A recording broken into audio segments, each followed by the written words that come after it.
सम्पूर्ण मित्रहरू, सम्पूर्ण साथीभाइहरू र दर्शकवृन्द नमस्ते। हामी जाँदैछौँ लाङटाङको पदयात्रामा। हाम्रो यात्रा सुरु भएको थियो काठमाडौँबाट बसमा, लोकल बसमा। हामी धुन्चे हुँदै स्याप्रोबेसी जाने यात्रामा थियौँ। बाटोको रमणीय दृश्यहरू तपाईँले यस क्लिपमा पनि देख्न सक्नुहुन्छ। पहाडी बाटो अनि लोकल बस, तल हेर्दाखेरि आङसिरिङ्ग हुने त्यो नदीनाला र पहाडका उच्चतम भेगहरूमा हाम्रो यात्रा अगाडि बढ्दै थियो। मैले यसो सोचेँ, बर्खाको बेला अन्त भइसकेको थियो र प्रकृतिमा देखेको जुन मनोरमता थियो त्यो अचम्म खालको थियो। हामी यात्रा गर्दै धुन्चे हुँदै हामी चाहिँ स्याप्रोबेसीमा पुग्यौँ। त्यसपछि हाम्रो यात्रा सुरु भयो लाङटाङ भ्यालीतर्फ। हामी लाङटाङ भ्यालीको लागि धुन्चे हुँदै स्याप्रोबेसीबाट हामी सुरु गऱ्यौँ। हामी जानु थियो लाङटाङको क्यान्जिङ गुम्पा। क्यान्जिङ गुम्पा त्यहाँबाट जम्मा हामीलाई 3 देखि 4 दिनमा जान्छ। हाम्रो यात्रा सुरु भएको थियो र मसँग एकजना पदयात्री हुनुहुन्थ्यो मलेसियाबाट आउने, जो चाहिँ आफै पनि फोटोग्राफर हुनुहुन्थ्यो। उहाँलाई भिडियो खिच्नका लागि अत्यन्त मनपर्ने र उहाँ आफै पनि ट्राभल र टुरिज्म व्यवसाय गर्नुहुँदो रहेछ मलेसियामा। उहाँलाई लिएर म अगाडि बढेँ। प्रकृतिको जुन रूप थियो त्यो अचम्मको रूप थियो। पानी परिरहेको थियो, फुलहरू फुलिरहेका थिए, बीच बाटो अलिअलि हिलो थियो र बादलहरूले छपक्कै छोपिएको थियो। हामी बाटो र यी प्रकृतिका मनोरम दृश्यहरू अवलोकन गर्दै अगाडि बढिरहेकै छौँ र अगाडि बढ्ने क्रममै छौँ। हामीलाई डर थियो धेरै ठुलो पानी नपरोस् भनेर, तर पनि प्रकृतिले हाम्रो इच्छा सायद पुरा गरिदिएको जस्तो लाग्यो। हामी अगाडि बढिरह्यौँ। उहाँको जुन ब्याग देख्नुभएको छ त्यो भारी छ। वास्तवमा हामीले बाहिरबाट देख्दाखेरि सानो ब्याग देखे तापनि त्यो ब्यागभित्र उहाँको जुन इक्विपमेन्ट्सहरू छ, क्यामेरा भयो, ट्राइपड भयो, त्यसपछि ड्रोन लान खोजेका थियौँ हामीले। ड्रोन चाहिँ हाम्रो पर्मिसनको कारणले हामी धुन्चेमा छोड्नु पर्यो, नेसनल पार्कले हामीलाई लान दिएन। त्यो पनि तपाईँहरूले चाहिँ याद गर्नु होला। ड्रोन लानको लागि नेसनल पार्कमा हामीलाई अनुमति छैन, अनुमति बाहेक। त्यसपछि हामी अगाडि बढ्दै गयौँ। जुन तपाईँले यो पुल देख्नुभएको छ, दुःखद कुरा के छ भने यो पुलमा मान्छे मरेका थिए र हामी अगाडि बढ्दै गयौँ। त्यसपछि हामी पुलहरू तर्दै त्यसपछि हामी प्रकृतिको जङ्गलको बिचमा हामी प्रकृतिमा रमाउँदै माथि माथि माथि माथि माथि उकालो चढ्दै गयौँ। उकालो चढ्दै गयो, कहिले जङ्गलका बिचबाट हामी हिँड्दै थियौँ। हिलोहरू थियो तर पनि यात्रा रोमाञ्चक थियो। जङ्गलको बिचमा 2-3 जना मात्रै हामी हिँडिरहेका थियौँ। एकजना भाइ आउनुभएको थियो दुबईबाट र यी मेरा मित्र तथा क्लाइन्ट पनि हुनु। उहाँ चाहिँ आउनुभयो मलेसिया। बाइ द वे उहाँको नाम चाहिँ स्माइल लो हो। उहाँ चाहिँ मलेसियामा आफ्नो एउटा लजिस्टिक काम गर्नुहुँदो रहेछ। हामी अनलाइनबाट चिनेका थियौँ र उहाँले मलाई कन्ट्याक्ट गर्नुभएको थियो र त्यसै गरी चाहिँ हामी चाहिँ त्यसमै अनलाइनबाटै कुराकानी भएर अनि उहाँले चाहिँ एउटा ग्रुप ल्याउने प्लानिङ गर्नुभएको कारणले गर्दाखेरि उहाँ चाहिँ रुट हेर्न आउनुभएको थियो। अब मलाई पनि के सुनमा सुगन्ध होइन, धेरै वर्ष भएको थियो लाङटाङ नगएको।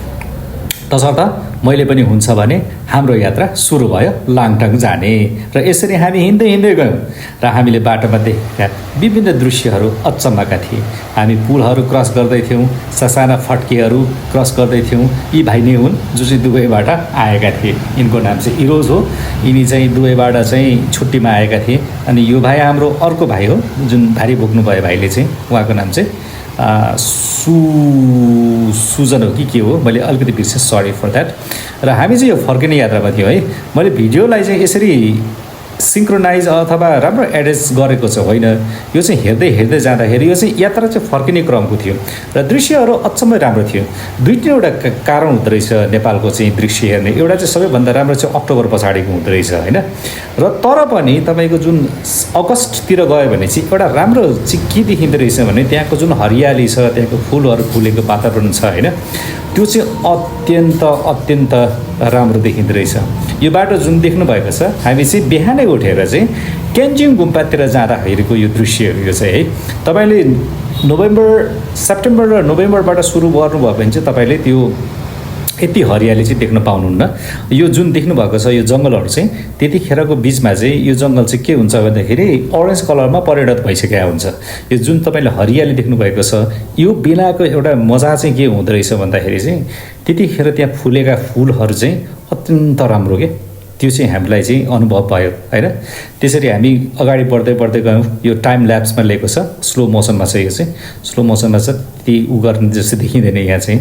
तर पनि यो दृश्य चाहिँ अचम्मकै छ। यो हाम्रो चाहिँ लाङटाङ खोला भन्ने चाहिँ हो, माथि लाङटाङ री त्यसपछि अरू ठाउँबाट चाहिँ एकमुष्ट बगेर आउने खोला हो यो चाहिँ।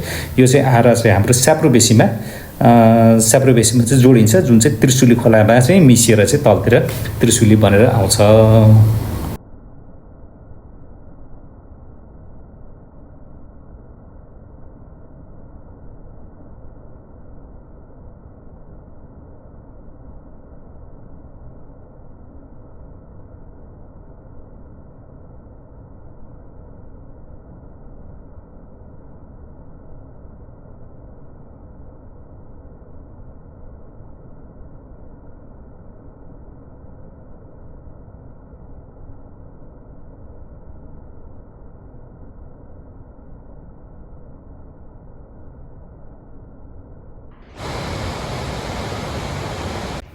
यसै क्रममा पदयात्रा गर्दाखेरि यो भाइ पनि अचम्मै थियो। खासै हिँड्ने चाहिँ मान्छे होइन यो चाहिँ, यो भाइ चाहिँ। तर मेरो सङ्गतमा लागेपछि दाइ म प्रकृतिमा जान्छु, प्रकृतिमा घुम्छु, दुबई जस्तो देशमा चाहिँ तपाईँको त्यो खालि एउटा काम मात्रै हुन्छ भनेर चाहिँ हामी सँगै गयौँ। त्यसपछि बेला चाहिँ पानीहरू बढी थियो, त्यतिखेर पानीहरू बढी भएको बेला हामी जुत्ताहरू खोलेर त्यसरी टक भन्ने गऱ्यो। पानी चाहिँ एकदम चिसो, एकदम कञ्चन, एकदम ठाउँमा लाग्ने पानी तपाईँले पिउनु सक्नुहुन्छ। यो चाहिँ लाङटाङ हिमालबाट लिरुङ भन्ने हिमाल छ, त्यसबाट आएको। अब तपाईँले देख्नुहुन्छ यो चाहिँ फुल चाहिँ तपाईँले चाहिँ जस्तै अगस्तबाट चाहिँ तपाईँ माथि जानुभयो भने चाहिँ अगस्तको महिनामा जानुभयो भने चाहिँ यी फुलहरू चाहिँ मजाले फुलेको देखिन्छ। अब मौसम त्यस्तै थियो यी लाङटाङ जुनबाट हामी क्रस गर्छौँ। अब हामी चाहिँ राता बेलातिर लाग्दैछ जब यो फुल चाहिँ तपाईँको साइडमा अलिकति माथि गएपछि भन्ने फुल। त्यसरी हामी फुलहरू गऱ्यौँ, जङ्गलहरू क्रस गऱ्यौँ, नदीहरू गऱ्यौँ र लास्टमा थकाइ लाग्यो। थकाइ लागेपछि हामीले प्रकृतिलाई आफ्नो ओछ्यान बनायौँ है। त्यसपछि फुलहरूको बिचमा हामी सुत्यौँ, फुलहरूको बिचमा हामीले आनन्द लिने कोसिस गऱ्यौँ। अब लिने यो भाइले कति लियो थाहा छैन, मैले चाहिँ राम्रै आनन्द लिएँ। And he was like taking nap. And त्यसपछि खुसी नै थियो, किनभने प्रकृतिमा यस्तो राम्रो फुल फुलेको थियो नि। यो पनि अचम्मकै एक्सपिरियन्स थियो। अहिले उताबाट गएपछि उसले चाहिँ भन्छ, मैले चाहिँ त्यतिखेर एकदम पानी हुने भएको भएर चाहिँ सिम्पल गियरहरूमै गएको थिएँ म चाहिँ। अनि यो त्यतिखेर चाहिँ च्याउहरू पलाइरहेको थियो यसमा चाहिँ होइन। प्रकृति हेर्दाखेरि सो ब्युटिफुल थियो, ग्रिनरी अचम्मको थियो। अनि मैले चाहिँ स्यान्डल लगाएको छु, किनभने एकदमै बढी पानी भएको भएर कालमा जुत्ताहरू पनि भिज्ने भएको थियो, स्यान्डल त्यतिखेर खासै जाडो पनि थिएन है। त्यसपछि हामी अगाडि बढ्यौँ यस्तै प्रकृतिको बिचमा हिँड्दै। नेपालीहरू अत्यन्त बढी जान्छन् जान चाहिँ होइन। नेपालीहरूले चाहिँ अलिकति टेक्निकल कुराहरू चाहिँ अलिकति ख्याल गरेको देखिन्न। एकदम भ्रमण गर्नु चाहिँ मन पराउने जाति हो नेपालीहरू चाहिँ। तपाईँहरू जानुहुन्छ भने प्याकेजमा पाउनुहुन्छ तपाईँहरूले। जस्तै होटलहरूले चाहिँ माथि गयो भने चाहिँ 1600 दिन्छ क्यारे खाएको बसेको सबै गरेर। अहिले तल आउँदा चाहिँ 1200 1000 रुपियाँ त्यस्तो प्याकेज पनि चलाउनु पर्छ। लट अफ नेपाली हाम्रो चाहिँ जानुपर्ने कुरा हो। यो कुरा देख्नुभएको छ जस्तो तपाईँले नराम्रो न्युज पनि सुन्नु होला। 2-3जना नेपाली गएको थियो यही खोलाले। यही खोला चाहिँ हेर्दाखेरि के पनि देखिन्छ, तर अस्ति म जाँदाखेरि चाहिँ यो भनेर पछाडिको ट्रेकिङ गरेको छ, त्यो चाहिँ अत्यन्त ठुलो भएर आएको रहेछ बनाएको छ। र त्यही कुरो हामी फर्किँदैछौँ। अब फर्किँदै जाने सबैभन्दा छाट गरेर आएको छ माइन्ड नगरेर हामी अगाडि बढ्यौँ। फेरि माथि गयौँ, क्यान्टिनबाट फर्केर आयौँ र बाटोमा देखेको विभिन्न रमाइलो उयोहरू थियो, वृक्षहरू यो फर्न भयो, रुखमा झ्याउ बनेर प्रकृतिले कति काम गर्छ हेर्नु होइन। यो रुख हो, यो चाहिँ रुखमा चाहिँ अब त्यो पानीहरू आएको भएर त्यहाँ चाहिँ मजाले फर्न हामी निगुरो भन्छौँ के अरे यसलाई, निगुरोहरू चाहिँ मजाले फुलेको के अरे। निगुरो मात्रै होइन, अरू पनि बायोडाइभर्सिटीमा भएका अरू पनि धेरै वनस्पतिहरू चाहिँ यहाँ मजाले चाहिँ फुलेको देखिन्छ अथवा रमाएको देखिन्छ। OK， 今天是我们是第一天去浪荡的路线嘛。这个是在Sapro。We are going to Langtang trekking, and this is our first day, and it is called Sapro Basin, and we start our trekking by crossing this river. It comes from China, it doesn't speak And this र is हामी बुझ्न पनि सक्दैन होला सायद Kasidele. पिक्चरको भाषा तर पनि त्यो एक किसिमको पेन अनि त्यसपछि तपाईँले अनुभव गर्नुभएको जुन थकानहरू And छ we are going to त्यसले चाहिँ Langtang. फर्केर आइसकेपछि चाहिँ एउटा एक किसिमको त्यो ब्लिसफुल Wish एउटा you फिलिङ all the दिएको best. छ त्यसले चाहिँ समथिङ द्याट हामीले चाहिँ त्यो कस्तो गरेर चाहिँ त्यो प्रकृतिमा एकचोटि आफूलाई इमर्स गर्दाखेरि चाहिँ इट्स भेरी ब्युटिफुल त्यो अब शब्दले भन्न चाहिँ अलिक गाह्रै पर्छ होइन तर पनि एक किसिमको त्यो एक्सट्यासी हुन्छ नि त्यो रमाइलो फिलिङ दिन्छ क्या अनि हामी चाहिँ फाइनल्ली चाहिँ हाम्रो क्यान्जिङ गुम्बा गयौँ क्यान्जिङ गुम्बा जाँदाखेरि हल्का फुल्का हाम्रो त्यो पानीहरूको सिजन भएको हुनाले बादलहरू फग लागिरहेको थियो होइन यस्तै यस्तै हुँदै हाम्रो यात्रा चाहिँ अलमोस्ट कम्प्लिट भयो अनि त्यही हो बोटानीहरू तपाईँले देखिराख्नु भएको छ भेराइटिजहरू लड अफ छ नेपाललाई चाहिँ के भन्छ भन्दाखेरि वर्ल्डको बायोडाइभर्सिटीको चाहिँ युनिभर्सिटी भन्छ कि किनभने नेपालमा पाउने जुन पर स्क्वायर मिटरमा पाउने जुन चाहिँ तपाईँको त्यो बोटेनीहरू हुन्छ हाम्रो त्यो बायोडाइभर्सिटी हुन्छ बायोडाइभर्सिटी भनेको जैविक विविधता क्या जीवहरूको विविधता र वनस्पतिको पनि विविधता जुन चाहिँ एउटै ठाउँमा अत्यन्त बढी कन्सन्ट्रेट भएर बसेको ठाउँ हुन्छ त्यसलाई चाहिँ जैविक विविधता भनिन्छ यसरी हामी चाहिँ हाम्रो चाहिँ रुट त्यो बाटो बिग्रिएको भएर चाहिँ हामी शेर्पा गाउँ हुँदै गएका थियौँ होइन यही शेर्पा गाउँबाट हामीले खिचेको अलिकति माथि आएर खिचेको यो चाहिँ अनि बाइ द वे यो चाहिँ अब स्याप्रो बेसी हो हामीले बसहरू देखिरहेका छौँ यो केरुङ जाने बसहरू हो यो चाहिँ होइन केरुङबाट फर्केर आउने बसहरूको हामी चाहिँ अत्यन्त उत्साहित थियौँ बसहरू देख्न पाउँदा किनभने इट्स बिन अलरेडी चाहिँ कति बेला थियो भन्दाखेरि 6-7 दिन भइसकेको थियो हामी गएको चाहिँ होइन त्यसैले गर्दाखेरि चाहिँ हामीलाई बसहरू चढ्नु पनि रमाइलो लाग्छ र प्रकृतिमा चाहिँ के हुँदो रहेछ भन्दाखेरि लङ टर्म बस्दाखेरि फेरि एउटा मोडर्न लाइफको पनि एउटा कल्पना हुँदो रहेछ कि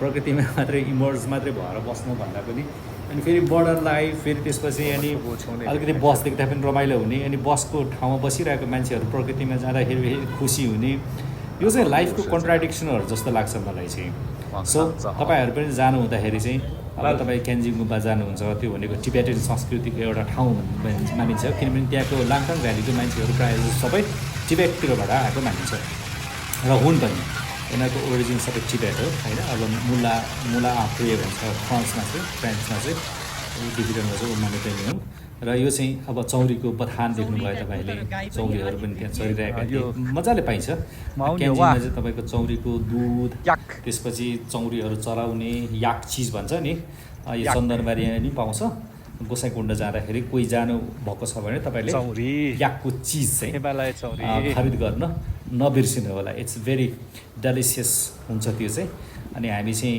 त्यो लाङटाङबाट क्यान्जिनबाट फर्किँदाखेरि देखेको यो चाहिँ हो यहाँ चाहिँ स्पेसली लाङटाङ भ्यालीमा चाहिँ तपाईँको चिज किन्न चाहिँ नबिर्सिनु होला याक यही हो ठ्याक्कसँग त्यो लाङटाङ हिँड्नबाट ग्लेसियर पनि देख्नुहुन्छ एउटा साइडमा जुन अलिकति जमेर प्लेस है त्यो चाहिँ क्यान्जिङ भ्याली हो त्यो डुन भन्ने पनि हुन्छ खास अलिकति माथि गएपछि चाहिँ भ्यालीको स्वरूपमा आउँछ त्यो तल चाहिँ एउटा गड चाहिँ डुन हो कि न्यारो एउटा रिभर स्ट्रिपहरूको बिचमा चाहिँ बसेर लाङटाङ र लाङटाङ तलबाट जाँदा चाहिँ हामीले एकदम लाग्ने दुःखद घटना पनि घटाइएको अवस्थामा चाहिँ मान्छेहरू मरेका थिए भूकम्पको कारण यो चाहिँ ठ्याक्कै क्यान्जिङ गुम्बा सहर ठुलै छ बिचमा फाँट छ यो देख्नुभएको तपाईँले जुन चाहिँ देख्नुभएको छ क्यान्जुङहरू के भन्ने गेन्जेला पास भएर भने यहीँबाट सुरु हुन्छ है अनि यो चाहिँ हामीले चाहिँ क्यान्जिङ गुम्बाको दर्शन गरिसकेपछि तल आएर घन्टी बजायौँ दर्शन गऱ्यौँ अनि बाइ द वे यो भाइले चाहिँ ती रेनकोट पनि छोडेछ त्यो रेनकोट चाहिँ फेरि मैले किनिदिएको थिएँ कि अनि त्यो चाहिँ राम्रै भयो भनेर अनि ब्युटिफुल सिन चाहिँ यो फाइनल्ली चाहिँ यही हो लाङटाङमा हामीले देखेको सिन चाहिँ यही हो विथ क्लाउड्स खास गरी हिमाललाई चाहिँ कम्प्लिटली त्यो विदाउट क्लाउड हेर्नुभन्दा पनि विथ क्लाउड हेर्न चाहिँ एकदम ब्युटिफुल कम्बिनेसन भनिन्छ। अब त्यो चाहिँ आर्टिस्टिक एउटा पर्सपेक्टिभ हो त्यो चाहिँ है, आर्टिस्टहरूले कसरी हेर्न चाहन्छ भन्ने कुरा हुन्छ। तर नर्मल्ली मान्छेले चाहिँ के चाहन्छ भन्दा चाहिँ क्लियर माउन्टेन खोजिरहेको हुन्छ कि। तर पनि मलाई चाहिँ आफ्नो पर्सनल पर्सपेक्टिभमा चाहिँ के लाग्छ भन्दाखेरि क्लियर माउन्टेन भन्दा पनि with the cloud, with rain, अनि अलिकति हिमाल, अलिकति त्यो वनस्पतिहरू भयो भने चाहिँ एउटा त्यो क्यानभासमा चाहिँ एउटा त्यो ब्युटिफुलको चाहिँ एउटा ब्युटिफिकेसन चाहिँ अझै बढी हुन्छ जस्तो लाग्ने भएको भएर चाहिँ मलाई चाहिँ सबै एउटा डिटेल भएको चाहिँ मनपर्छ कि। त्यही हुनाले चाहिँ अब म चाहिँ एउटा कामकै हिसाबले गएको थिएँ त्यहाँ चाहिँ। तर पनि गेस्ट चाहिँ अलिकति हिँड्नु नसक्ने भएर चाहिँ उहाँ चाहिँ तलै बस्नुभयो। तर हामी दुईजना युरोज भाइ र म देव दाई चाहिँ माथि गएको थियौँ। अनि हामी हिँडेर गयौँ। अनि अर्को कुरा के छ भन्दाखेरि तपाईँले माथि चढ्दा चाहिँ एकदमै गाह्रो हुन्छ, ब्रेदिङहरू अलिक एकदमै लङ टाइम लिनुपर्छ होइन। यहाँ आमा हुनुहुन्छ, यो चौरी हो होइन, चौरीको दुध दुधै हुनुहुन्छ उहाँ चाहिँ। यो चाहिँ फेरि क्यान्जिङमी है, क्यान्जिङमी हो। यसरी नै हामीले चौरीको दुध दुधको हेऱ्यौँ। त्यतिखेर घाँस पनि राम्रो थियो, घाँसहरू पनि राम्रो बढिरहेको भएर हाम्रो यात्रा यसरी क्यान्जिङसम्म पुगेर टुङ्गियो। And we experience lot of त्यो हिमालयन साथीहरू र यसरी हामीले हाम्रो लाङटाङ भ्यालीको क्यान्जिङ गुम्पाको यात्रा सकेर हामी चाहिँ फर्क्यौँ। आशा छ तपाईँहरू नेक्स्ट टाइम भिजिट गर्दाखेरि केयरफुल भएर भिजिट गर्नु होला। उहाँहरू चाहिँ